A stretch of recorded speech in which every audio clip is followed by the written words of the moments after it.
तो पिछले वीडियो में हम सब ने देखी थी उज्जैन सिटी। इस वीडियो में मैं आपको घुमाऊंगी चित्तौड़गढ़ फोर्ट और हम सुनेंगे पूरी हिस्ट्री चित्तौड़गढ़ फोर्ट की। तो अगर आप इंटरेस्टेड है ये वीडियो देखने में तो इस वीडियो को लास्ट तक के देखिएगा। तो चलिए स्टार्ट करते हैं एक और इंटरेस्टिंग व्लॉग।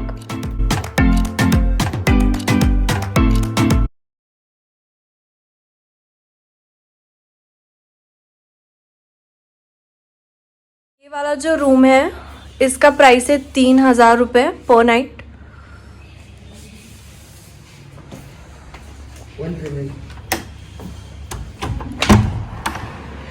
और ये बाथरूम है,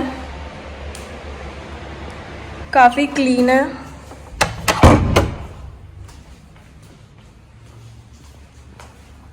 महाराष्ट्र से स्टार्टिंग है 3000 तक के रूम में। Hotel size railway station 21/2001। Okay ठीक है भैया। Hello and welcome back to my channel guys. आज की डेट है 17 फरवरी 8:55। सो सबसे पहले करेंगे हम नाश्ता और उसके बाद हम चलेंगे चित्तौड़गढ़ फोर्ट।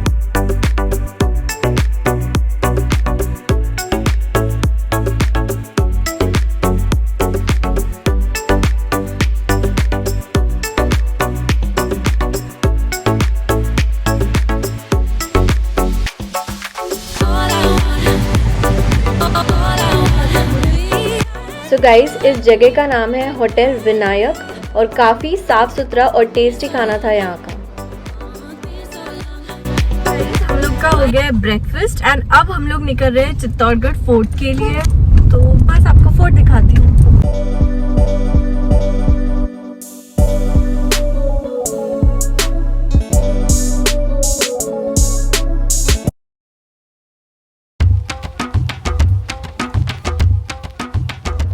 सो गाइज ये जो सामने आप देख रहे हैं ये है एंट्रेंस चित्तौड़गढ़ फोर्ट का। एंड आपको ऐसे कई सारे गेट्स मिलेंगे जैसे जैसे आप ऊपर जाएंगे फोर्ट में। आप सभी को बता दूं कि चित्तौड़गढ़ फोर्ट इंडिया का लार्जेस्ट फोर्ट है एंड ये एक यूनेस्को वर्ल्ड हेरिटेज साइट भी है।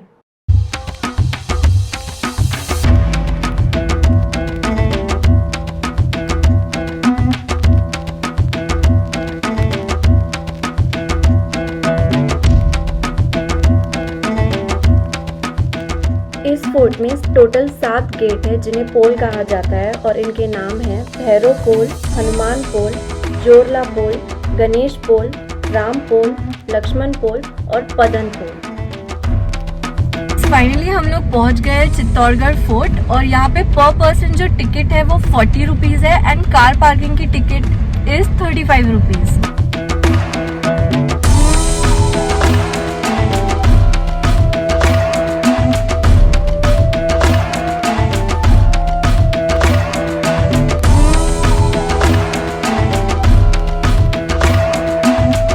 जो आप देखने के लिए आएंगे किला आज से 1500 वर्ष पुराना किला।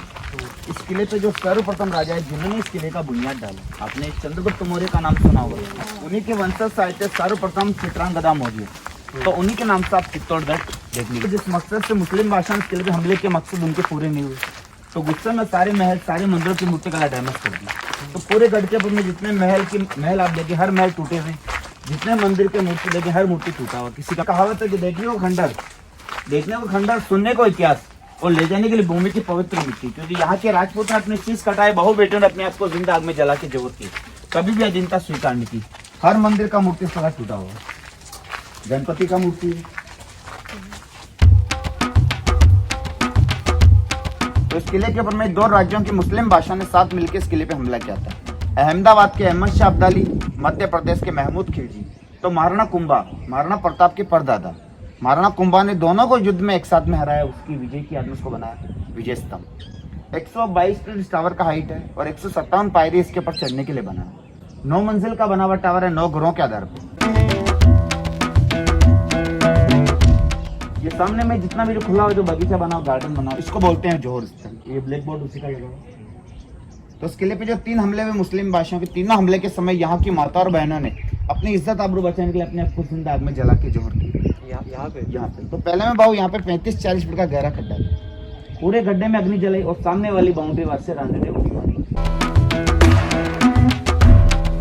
सामने जो मंदिर आप देखने चलेंगे शिव मंदिर है, समाधेश्वर मंदिर, ब्रह्मा विष्णु महेश का एक ही पत्थर पे 9 फीट का मूर्ति, 9 फीट का मूर्ति। मंदिर का निर्माण 11वीं शताब्दी में एमपी के राजा भोज ने इस मंदिर का निर्माण कराया था। अपने को आवाज सुने कि कहाँ राजा भोज, कहाँ गंगू तेल। लेकिन इस किले पे जब पहला हमला किया खिलजी ने, इस मंदिर का मूर्तिकला भी खंडित करा दी। तो मंदिर का रिपेयरिंग महाराणा मोकुल ने 1428 के अंदर में करवाया। तो मंदिर को मोकुल जी के मंदिर से भी जाना था। मेन गेट सूर्य अस्त की दिशा में, कि सूर्य का अस्त होना इंसान का समाप्त होना। तो ये पूरा एरिया शाही फैमिली का शमशान भूमि था। राजाओं का डेड बॉडी जलाने के बाद उनकी याद के लिए ये छोटे छोटे मंदिरों का निर्माण होता, समाधि स्थल बने उनकी याद में बनाए समय। लेकिन समय के मार्ग से सारे खंडित हो गए। कि कुछ तो किला 3 हमले में किला खंडित। तो अंग्रेजों के शासन काल में 223 साल तक किला वीरान रहा है। अंग्रेजों ने अपने अधीन लिया, लेकिन किले का कभी भी रिपेयरिंग कराने का ऑर्डर कभी नहीं दिया। तो समय के मार्ग से सारे डेवलप, जहाँ जहाँ कॉम्प्रोमाइज हो गए मैडम, वहाँ के महल मंदिर आप सुरक्षित देखेंगे। आप जयपुर जाएंगे, जयपुर में एक भी महल, एक भी मंदिर का मूर्ति खंडित नहीं। कहते हैं पूरे हिंदुस्तान के अंदर उस समय 3 ही देश बने, कभी मुस्लिम भाषाओं की अधीनता स्वीकार नहीं। महाराष्ट्र के अंदर में छत्रपति शिवाजी, मेवाड़ के अंदर महाराणा प्रताप और अजमेर के अंदर पृथ्वीराज चौहान। तो तीनों राज्यों के महल मंदिर आपको खंडित देखने को मिलेगा।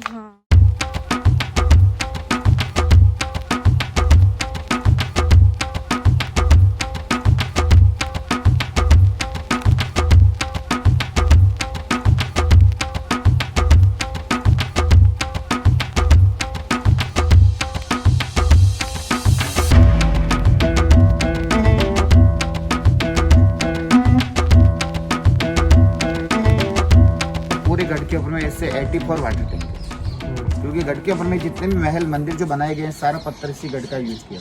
जैसे यहाँ से खुदाई किया, पत्थर निकाला, अच्छा महल बना दिया, मंदिर बना दिया। उसी गड्ढे का रिपेयरिंग करा के उसको पानी का तालाब बना दिया। तो जहाँ जहाँ महल मंदिर बने उसके आजू बाजू पानी का तालाब। तो पूरे गढ़ पे पानी का बिल्कुल कमी नहीं है। ओनली इस किले का जो हारने का कमी था, पूरा किला पहाड़ी इलाका, तो इस किले पे अनाज की पैदावार नहीं है। तो 3 जो हमले हुए मुस्लिम बादशाहों के, तीनों हमले में पूरे किले की बाउंड्री आपको बाहर से सील कर देगी। तो अनाज की कमी से यहाँ के राजपूतों को युद्ध लड़ना पड़ा। युद्ध में उनकी हार, कभी कॉम्प्रोमाइज नहीं। तो ये वही टैंक है जहाँ रानी ने शाही स्नान किया। तो चलिए बढ़ते हैं नेक्स्ट स्पॉट की तरफ, जो कि बहुत ही फेमस है एंड उसका नाम है रानी पद्मिनी पैलेस। ये फोर्ट जो है काफ़ी ह्यूज है और काफ़ी सुंदर है। इसके हर एक स्पॉट की अपनी एक हिस्ट्री है और अपनी एक स्टोरी है। तो चलिए देखते हैं रानी पद्मिनी पैलेस की क्या हिस्ट्री थी। इसके अंदर में पहले मैं जेंट्स का पूरा लेडीज सुरक्षा गार्ड कर्मचारी का सारा लेडीज। ये इस तरफ का जितना भी महल आप देख रहे हैं ये पूरा 10 ही महल। मेन रानी पद्मिनी का जो पैलेस बना इसके पीछे बना हुआ जल महल। अच्छा। गर्मी के मात्र 4 महीने रानी पद्मिनी अपने जल महल के अंदर बीता था। फर्स्ट हमला किया खिलजी ने 1302 में रानी पद्मिनी की सुंदरता देखने के लिए, लेकिन गढ़ के ऊपर वो चढ़े ही नहीं कर पाया। उसको यहाँ से हार के वापस दिल्ली लौटना। तो सेकंड बार इसी किले का पंडित था राघव चेतन, तो इस किले से देश निकाला दे दिया। वो खिलजी से मिल गया। इस किले का जितना भी वेद है सारा वेद खिलजी को बता दिया। फिर सेकंड अटैक किया 1303 में विशाल सेना लेके। और पूरे किले की बाउंड्री को बाहर से 6 महीने तक किले को सील कर दी। तो अनाज की कमी से सैनिक कमजोर पड़ने लगे, बच्चों का मृत्यु होने लगा। तो रानी पद्मिनी के जो हस्बैंड थे राणा रतन सिंह, खिलजी से शर्त रखते हम आपको रानी पद्मिनी का प्रतिबिंब दिखाने के लिए। तो खिलजी को उस किले के ऊपर बुलाया जाता है। जल महल जो बना हुआ है, जल महल की पायरी के ऊपर में रानी पद्मिनी के स्थान पे उसके भाई गोरा को लेडीज के कपड़े पहना के उस सीढ़ी पे बैठाया गया। उसके भाई का प्रतिबिंब पानी में गिरा और पानी का प्रतिबिंब जस्ट खिलजी के सामने में एक चांदी का प्लेट लगाया, उस प्लेट में गिरा। तो रानी पद्मिनी के स्थान पे उसके भाई गोरा का चेहरा दिखाया गया था चांदी के थाल। लेकिन इस किले के ऊपर में बहुत सालों पहले फिल्म बना था, गाइड फिल्म, देवानंद वहीदा रहमान। आज फिर जीने की तमन्ना, आज फिर मरने का इरादा, शूटिंग यही हुआ था। देवानंद ने रूम के अंदर में आईने लगाए थे। आईने के अंदर देवानंद ने वहीदा रहमान को देखा था जल महल की पायरी के ऊपर। फिल्म बन के चला गया, आईने रह गए। बाद में लोकल पब्लिक ने इतिहास ये बना दिया कि ये वही आईना है जहाँ पद्मिनी का चेहरा दिखाया का नहीं, रानी पद्मिनी का चेहरा अलाउद्दीन खिलजी को दिखाया। अच्छा, ऐसा तो हुआ नहीं। जिस अलाउद्दीन खिलजी ने किले पे हर मूर्ति को तोड़ा, हर महल को खंडित किया, वो आईने को क्यों छोड़ेगा? और 1303 में आईना कहाँ से आ गया? आपने देखे होंगे मैडम, लेकिन अभी आईने नहीं है। आईने फिल्म के विरोध जो हुआ था उस विरोध में डैमेज कर दिया। ये महल भी पूरा खंडित हो चुका था, लेकिन 1842 के अंदर महाराणा सज्जन सिंह ने इस महल का दोबारा निर्माण कराया। रास्ता तक जल महल में नाव से आने जाने के लिए नाव द्वारा एंट्री होता था। ये वाला रूम था जहाँ खिलजी को जो प्रतिबिंब दिखाया था उसके भाई का, वो वाला रूम। राजपूतों में तो पर्दा होती है, महलों से रानियां बाहर नहीं निकलती है। और फिल्म में शॉट गलत दिखा दिया। रानी पद्मिनी को 700 पालकी के साथ खिलजी ने दिल्ली पहुंचा दिया कि रतन सिंह को छोड़े नहीं, रानी पद्मिनी दिल्ली गई थी। रानियां तो महलों से बाहर नहीं निकली, उसको फिल्म में राज्य से बाहर निकाला। वो गलत ही बहुत सारा गलत है। यहाँ खिलजी को बाहर का एंट्री होता है इस एंगल, यहाँ पर भैया खड़ा हो गया, यहाँ पर जैसे मैं खड़ा हूँ तो वो रानी पद्मिनी का पैलेस है, बराबर गेट आपको गेट तो खिड़की के कहा जाता है अब आपको रानी पद्मिनी का चेहरा दिखाई दे, लेकिन रानी पद्मिनी की तरह है उसका भाई बड़ा भी सुंदर है।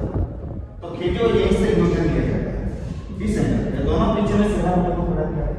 तो आपको पहले सीढ़ी नहीं देखिए, सीढ़ी देखने आपको तीन तरफ आ गया तो एंड वाली सीढ़ी है ना, हाँ। उस सीढ़ी पे रानी पद्मिनी के भाई गौरा को बैठा गया था। तो गौरा का प्रतिबिंब पानी में गिरा, पानी का प्रतिबिंब ऊंचा नहीं गिरा। ये लोकेशन सेट किया था, फिल्म में दिखा दे रानी पद्मिनी का चेहरा आवाज खिंच को आईने में दिखा।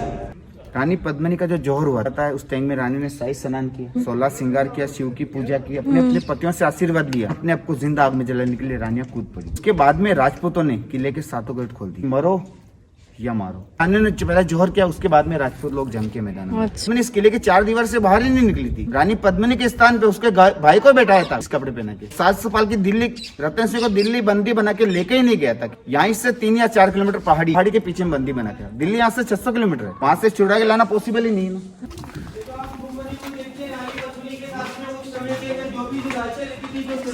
ये सर्वेंट रूम है, दासी रूम। जो रानी पद्मिनी इस रास्ते से अपने जलमहल के लिए जाती है, उनकी दासियां उनका फूलों से स्वागत करती हैं। ये सारे स्वागत के लिए वेलकम।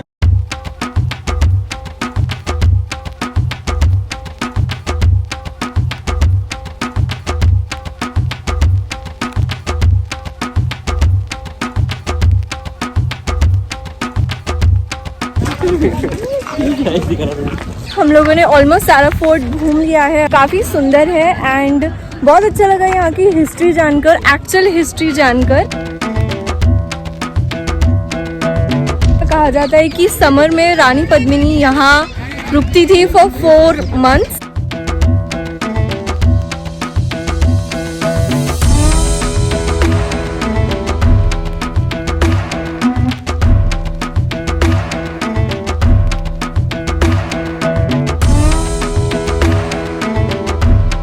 पहाड़ी बना, फर्स्ट वाला पहाड़ी देखिए आप, उस पहाड़ी को कहते हैं कुंभकर्ण पहाड़ी, जैसे कोई इंसान सोया हुआ।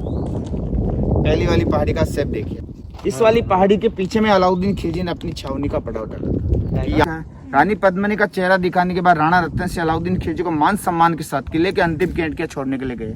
तो वहीं से खिलजी रतन सिंह को बंदी बना के वहां तक अपने गिरोह में बंदी बना के लेके चला, पहाड़ी के पीछे।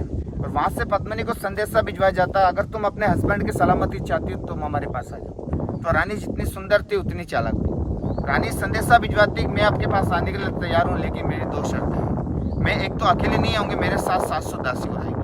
और फर्स्ट शर्त, राघव चेतना का कटा हुआ सर गढ़ के पर भेजिए। तो खिलजी ने दोनों शर्तें निभाई, राघव चेतना का कटा हुआ सर और 700 पालकी गढ़ के पर भेज दी।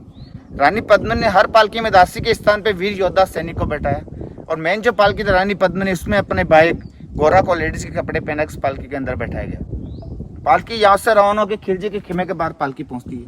जो गौरा का भाई था बादल, खिलजी से शर्त रहा था हम रानी को लेके अगर राजा को हमारे हवाले कीजिए। तो जैसे राजा उनके हवाले होता, राजपूत लोग रतन सिंह को बचा के गढ़ के ऊपर लेके आ गए। वहां से लेके आए थे, दिल्ली से नहीं। मैं राजा रतन सिंह को ये मालूम हो चुका था कि हम लड़ेंगे तो भी मरेंगे और नहीं लड़ेंगे तो भी मरेंगे भूख से। तो रानियों ने राजाओं को आत्मविश्वास बढ़ाने के लिए अपने आपको जिंदा आग में जलाने के लिए कूद पड़ी। उसके बाद में राजपूतों ने किले के सातों गेट खोल दिया। तो ये पूरा जितना भी जो खुला मैदान बना उस समय का जंग का मैदान जो अभी खेती होने लग गया। ये तो एशिया खंड का सबसे बड़ा किला है। इस किले पे अनाज की पैदावार होती तो कोई भी मुस्लिम बादशाह गढ़ में प्रवेश भी नहीं कर पाता। इसलिए किले की कहावत है कि गढ़ों में गढ़ चित्तौड़गढ़, बाकी सब गढ़ैया, तालों में ताल नैनीताल, बाकी सब तलैया, और रानी में रानी पद्मावती, बाकी सब गधैया, और राजा में राजा भगवान श्री रामचंद्र, बाकी सब रजैया। सो काफ़ी इंटरेस्टिंग स्टोरी थी ये। इस जगह की वाइब्रेशंस ही ऐसी थी कि गूज़बम्स आने लग गए। तो अब हमारा नेक्स्ट पॉइंट था कीर्ति स्तंभ।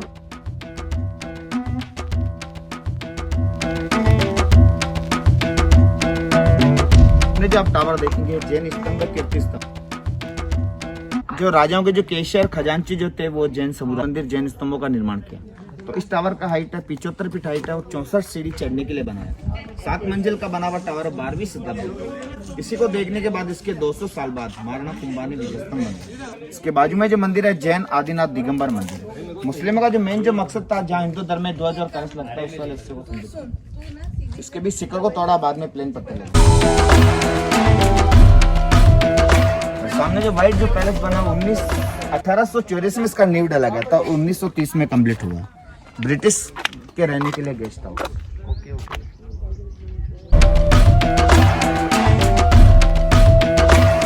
सामने जो मंदिर आप देखेंगे वो मीरा टेम्पल है। मीराबाई मेरता सिटी के पास में छोटा सा गांव है कुड़की, वहाँ की रहने वाली थी और यहाँ के राणा सांगा के सबसे बड़े बेटे राजा भोज के साथ उनका शादी हुआ था। तो चित्तौड़गढ़ मीराबाई का ससुराल है, मेवाड़ ससुराल मारवाड़ भी है। अच्छा। तो मीरा के पति भोजराज की जवानी में बीमारी के कारण मृत्यु होने के बाद मीरा के जो देवर थे विक्रमादित्य, वो इस किले की गद्दी में बैठे। अच्छा। वो मीरा से कहते हम सूर्यवंशी राजा, आप सूर्य की पूजा कीजिए। लेकिन मीरा उनके देवर से कहते कि मेरे तो गिरधर गोपाल दूजो ना कोई, जाके सर मोर मुकट मेरा पति सोई। तो मंदिर को मारने के लिए मीरा के देवर विक्रमादित्य ने विष का प्याला भेजा, जो कृष्ण भक्ति से अमृत में हो गया। अच्छा। फूलों की टोकरी में सांप भेजा, जो फूलों का हार हो गया। तो मीरा को यहाँ कष्ट न लगा तो मीरा परेशान होकर ओरिजिनल जो मूर्ति थी श्री कृष्ण की, वो अपने साथ द्वारिकाधीश गुजरात ले गई और वहीं कृष्ण मूर्ति के अंदर लीन हो गई, समा गई। ये हिंदू धर्म में ओनली 2 ही लेडीज ऐसा है जिनका जन्म का डेट मिल जाएगा लेकिन मृत्यु का नहीं मिलेगा। पहला नाम आता माँ सीता का, जो एंड समय में धरती माँ में लीन हो गई, और सेकंड आता मीराबाई को, जो कृष्ण मूर्ति के अंदर लीन हो गई। उनका जन्म का डेट मिलेगा लेकिन मृत्यु का डेट नहीं मिलेगा।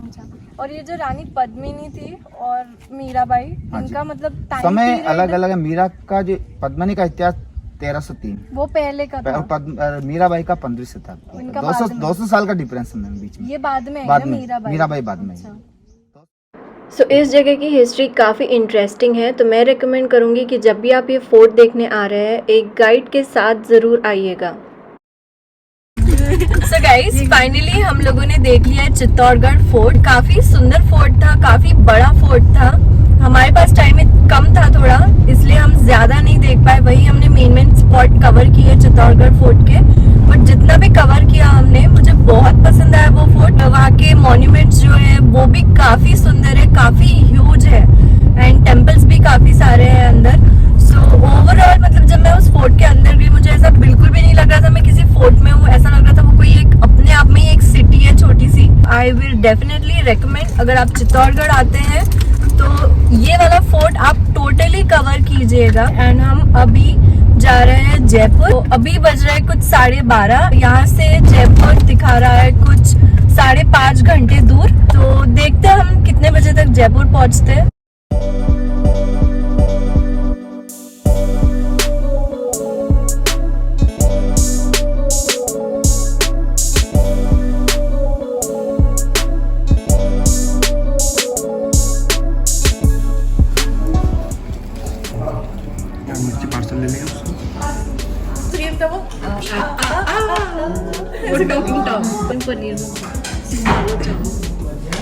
हम लोग का हो गया है लंच एंड काफ़ी धूप है यहाँ पर।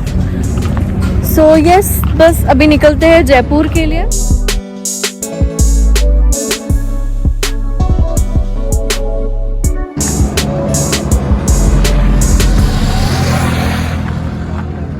So guys, it's almost 5:20 and हम लोग एज यूजुअल रुक गए हैं चाय के लिए। बहुत ज़्यादा थकान हो रही है आज, काफ़ी धूप है एंड काफ़ी डिहाइड्रेटेड भी लग रहा है। Yes, that's it. यहाँ से चाय पीते हैं, यहाँ से निकलते हैं। सो बहुत ही अफसोस के साथ ये ट्रिप हमें डिसकंटिन्यू करना पड़ा, बट आई होप आपको ये छोटी सी सीरीज़ अच्छी लगी हो। Also do like, share, comment and subscribe to my channel. तो नेक्स्ट ट्रिप तक take care and bye bye.